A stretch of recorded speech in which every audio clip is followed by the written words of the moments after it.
একটি ছোট্ট ছেলে একটা নতুন স্কুলে অ্যাডমিশন নিয়েছিল। অ্যাডমিশন নেওয়ার পর তার বেশ ভালোই কাটছিল।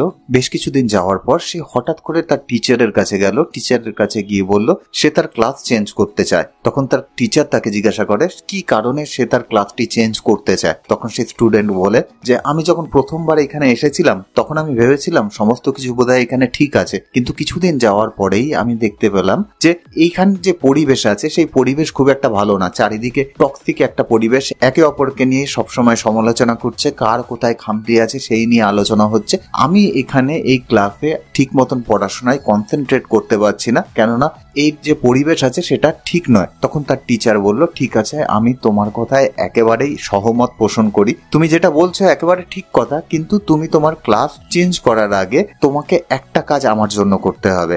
সে স্টুডেন্ট বলল কি? তখন সেই টিচার তাকে একটা চামচে করে জল ভরে দিল এবং বলল এই পুরো ক্লাসটা তুমি ঘুরে আসো, কিন্তু খেয়াল রাখবে এই ক্লাসটা ঘুরতে ঘুরতে তোমার চামচ থেকে জানি এক ফোঁটাও জল বেরিয়ে না যায়। সেই স্টুডেন্ট তখন সেই ক্লাসের চক্কর দেওয়া শুরু করলো, খুব মনোযোগ সহকারে সেই চামচ থেকে জানি এক ফোঁটা জল বাইরে বেরিয়ে না পড়ে। সে পুরো ক্লাসটি ঘুরে তার টিচারের কাছে আসলো এবং খুশি মনে বলল যে টিচার, আমি আপনার কাজ শেষ করে দিয়েছি, আমি পুরো ক্লাস একটা চক্কর দিয়ে দিয়েছি এবং এই চামচ থেকে কিন্তু এক ফোঁটাও জল নিচে পড়েনি। সেই টিচার বলল খুবই ভালো কাজ করেছো এবং তুমি এখন থেকে এই ক্লাস বাদ দিয়ে অন্য কোনো ক্লাসে তুমি জয়েন করতে পারো, অন্য কোনো সেকশনে তুমি জয়েন করতে পারো, কোনো ধরনের কোনো অসুবিধা নেই, কিন্তু একটা প্রশ্নের উত্তর তুমি আমাকে দিয়ে যাও। সেই স্টুডেন্ট বলে কি প্রশ্ন? তখন সেই টিচার তাকে বলে তুমি যখন এই ক্লাসের চারিদিকে ঘুরছিলে তখন কতবার তোমার নামে কাউকে কোনো সমালোচনা করতে শুনেছো? তখন সেই স্টুডেন্ট বলে আমি কি করে শুনবো, আমার পুরো কনসেন্ট্রেশন তো সেই চামচের দিকে ছিল যাতে সেখান থেকে এক ফোঁটা জল বাইরে না বেরোয়।